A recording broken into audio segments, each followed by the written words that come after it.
We have a coalition of the willing.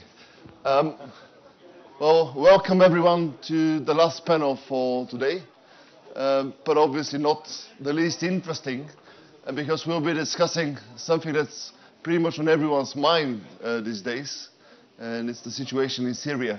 Now, the previous panel explored to some extent the possible solutions, power sharing arrangements that might be applicable or not to Syria. But what I want to do and what we will do in this panel is look at Syria from the perspective of the region. It's an occasion also to alert you to something we've published as ECFR called The Regional Struggle for Syria. We had some copies of the paper, but I understand that they are gone. But you can download them from our website at ecfr.eu. In The Regional Struggle for Syria, we explored the perspectives of all neighboring countries. And there are chapters on pretty much everyone in the Middle East. But what we want to do now is just to take a step back and look where we are now, several months after the publication of the report. Now, we had a mini crisis in late August with the chemical attacks. And there was this diplomatic ballet between the major Western powers and Russia. Now everybody seems to be a winner after the solution was found, and today the Organization for Chemical Weapons declared that the chemical arsenal has been destroyed. I think the only losers might be the people of Syria, because the war is continuing and the gridlock is very much on. But now there is the prospect of Geneva II talks, and I think we'll be discussing it. How much credible is this prospect, and is this yet another episode in this diplomatic dance between US, Russia, and to some degree the Europeans? But without further ado, let me pass now the floor to the speakers. The questions we'll be exploring very much has to do with how major regional players look at Syria, what are the dilemmas, what are the opportunities, and what are the solutions. I'm very pleased to start with Şahin Alpay, who is a renowned columnist and academic working on domestic politics in Turkey and also foreign policy. So over to you, Şahin, if you can give us some flavor of how Turkey stands on Syria and where we Dimitar. I would first of all like to thank the organizers for giving me this opportunity to address such a distinguished group of people in Sofia. This is my first visit to Sofia, and that's also a value in itself for me. What I intend to do is to speak briefly, not so extensively, about two issues. One, how the Syrian crisis is affecting so profoundly Turkey, and how Turkey in its turn is having an impact on the Syrian crisis. And secondly, I will address how the Arab, so-called Arab Spring, and particularly the Syrian crisis, has affected Turkish foreign policy.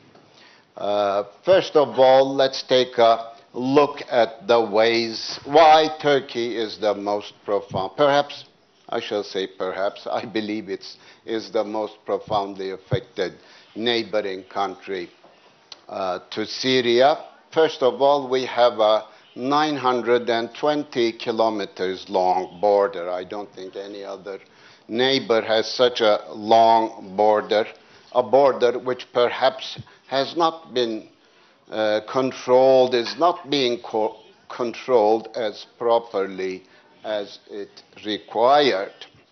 Secondly, from almost the start, well, not almost the start, but after a few months of Turkish government trying to convince Bashar Assad, with whom they had excellent relations, after a few months, when it proved that Assad was not going to reform, they decided to declare the Assad government illegitimate and open the border for refugees. Maybe you are not all aware of the extent of the refugee inflow into Turkey. 600,000 people, according to latest statements by officialdom. Some people say this may be exaggerated, but some people say this may be too modest an estimation because the border is very porous. 200,000 of these people are being hosted in camps.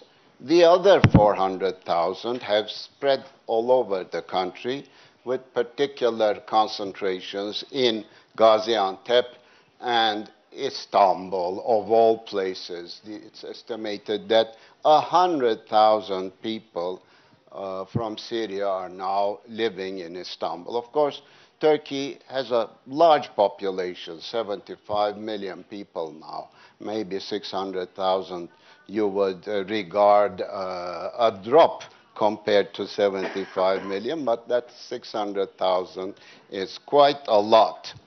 Turkey has been spending over $2 billion for those people being hosted in the camps, the 200,000 people, and has become the fourth largest donor government in humanitarian aid last year. So it's quite a strain on the Turkish budget. Turkey is, of course, subject to spillovers from the conflicts in Syria, car bombs occasionally exploding, and occasionally bullets or shells crossing over the border and causing casualties among the civilian population. The Syrian crisis is very much influencing domestic politics in Turkey also, from various angles. As obvious, we have a very large Kurdish minority in Turkey, estimated to be about 15 to 20% of Turkey's population, and they are, of course, very much in solidarity with Syria's Kurds. Whereas officialdom in Turkey are rather uneasy about Kurdish self-rule taking root, consolidating in Syria, with the question as to whether the Syrian Kurds nowadays, under the influence mostly of PYD, which is close to PKK, may start to help PKK resume armed struggle in Turkey. As you may know, since the end of last year, the Turkish government is very much involved in a peace process, or a so-called solution process, to make peace with the PKK. So what happens in Syria is quite relevant to that peace process. We have also an Alevi minority, which has to be distinguished from the Alawites in Syria. The equivalent of Alawites are what we call Nusayris in Turkey. They also number quite a few, over 1 million people, not a small minority. Both of these groups, especially the Nusayris, but also the Alevi minority, up to 15% of the Turkish population, are of course very much concerned as to what will happen to the Alawites in Syria in case the Muslim Brotherhood or the Islamists prevail in the situation. And then in Turkey, the Sunni majority is also not happy with Turkey's involvement in Syria. They're not also happy with Turkey trying to push the Americans to intervene militarily, because they do not want a fellow Sunni neighbor to be subject to bombings, whereas, of course, the Turkish government, in its hurry to try to achieve some sort of solution as soon as possible in Syria, has been pushing the Americans, without much success, as you very well know, to intervene. And then, as you see, if you put together all these people, the Syria policy of the government is very unpopular. According to surveys, a clear majority of the people is unhappy with how the government is managing the Syrian crisis. And that, of course, is not a good point for the AKP government when it is about to face 3 important elections next year and the year after, maybe all 3 to happen next year. And then there are other risks involved for Turkey with the Syrian crisis. Of course, Ankara has considered the possibility of war with Syria, and whereby Assad would send his missiles and chemical weapons into Turkey. So Turkey called on NATO to protect this member country, and Patriot missiles were placed in the southeast of Turkey by 3 NATO members. Another important dimension of what Syria means for Turkey is obviously loss of an important market and trade route for Turkey, because in the previous stage of Turkish foreign policy, Syria became increasingly important for Turkish market for Turkish goods, and also a very important route to reach the MENA markets for Turkish industries. But of course, perhaps the most serious, well, if not the most serious, one of the most serious consequences of the Syrian crisis is Turkey's relations with major players in the region, United States, Russia, and Iran, going berserk. On all these fronts, of course, there are strained relations now. I don't think they would go as far as breaking relations, Turkey breaking relations with any of these powers, but there are quite serious tensions building in all 3 directions. And when I now come to the second question I wanted to answer, I have to provide you with a very brief overview of what is going on in Turkish foreign policy after the coming to power of the AKP.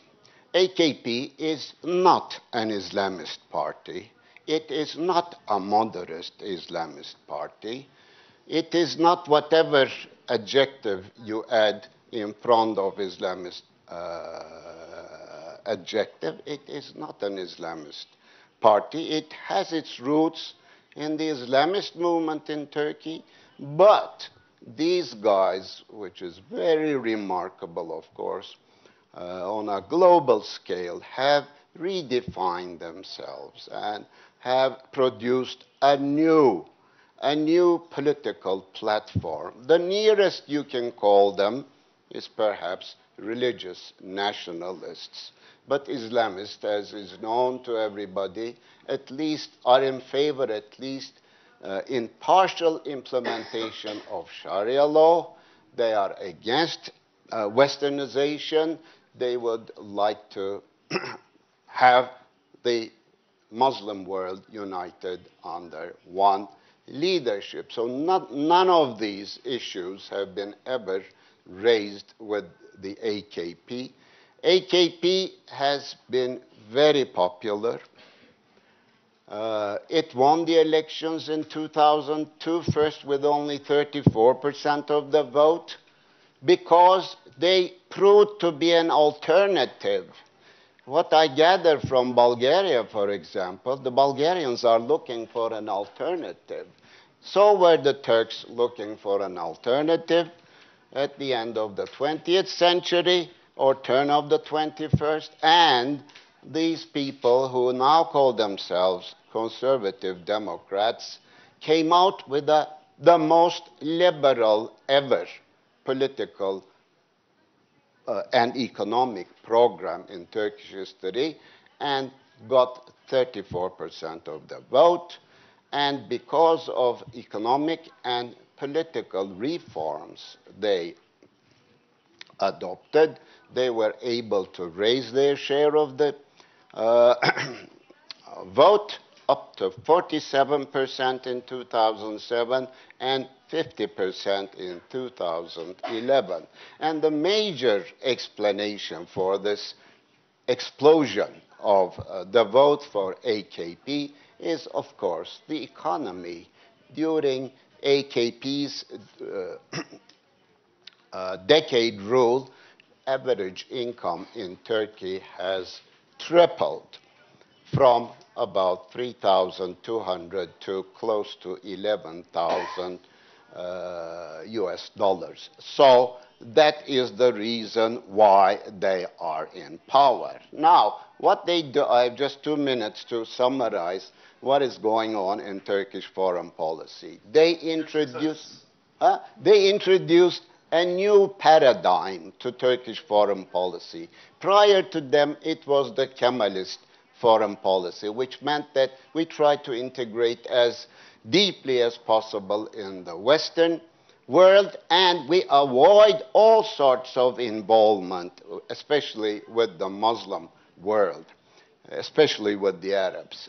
They came out with a paradigm which I think was what Turkey was looking for in order to adapt to the post-Cold War and international environment. This policy is briefly called zero problems with neighbors. They said that we're now, from now on, trying to establish good relations with all our neighbors. We're going to negotiate away our differences. We will not suffice with only neighbors, but we shall try to be a force for peace and stability in the region and help different countries resolve differences between them. This was a very ambitious program, but they did things like, establishing good relations with Syria, which is until the end of the 1990s, until Syria kicked out the leader of PKK from Damascus in 1998,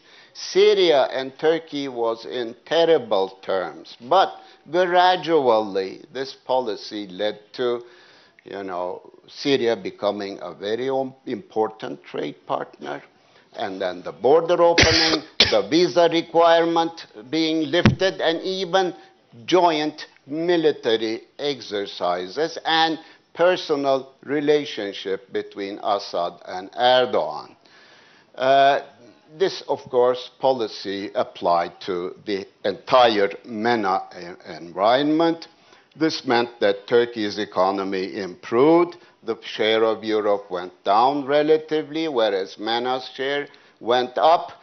Turkey also enhanced its security due to these better relations with neighbors. And thirdly, Turkey's image in the entire region was boosted in many different ways. I shall not go into details. But then came the Arab Spring and especially the Syrian crisis. As I already explained, first after for a few months trying to convince Assad that he has to change, he has to implement reforms, they gave up, and this time they decided to change their zero problems policy, considering the entire MENA changes in MENA region, and started to assume a policy of democracy promotion. So support the Muslim Brotherhood in Egypt, support the opposition in Libya, in Tunisia, and of course, the turn came to Syria also. And of course, I've told you about the very negative consequences of this involvement with Syria. The negative consequences also include the fact that in this endeavor to, as soon as possible, get rid of Assad, they have opened their borders to not only to Free Syrian Army and the coalition, but also to other non-desirable actors like Islamist, radical Islamists. They have denied this officially, but the suspicion is, or the Americans have accused them of doing this, and also there's some suspicion that it's civil society in Turkey which is trying to help the Syrian opposition or the Syrian Islamists in ways it can do. Now, finally, what is happening? After pressurizing the Americans to take initiative, and don't forget, the Americans were the ones who actually encouraged Turkey to take this strong stand, because don't forget, Obama said Assad has to step aside, and people thought that he would stand behind that line, but he hasn't. He has wavered, and then in the end, according to my understanding, let Assad seize the initiative in Syria. This is how I see it. I will now finally turn to what is happening currently. Because of the ambiguities of the American president, because of the facts on ground in Syria changing, the Islamist, radical Islamists taking the center stage, now the Turkish government is in a process of correction in its foreign policy. What are the parameters of this new policy? First, they've stopped all support for the radicals, and actually, in symbolic terms, bombed al-Nusra recently. They have increased rapprochement with the Kurds, especially the Syrian Kurds. They've already had a rapprochement going on since 2009 with the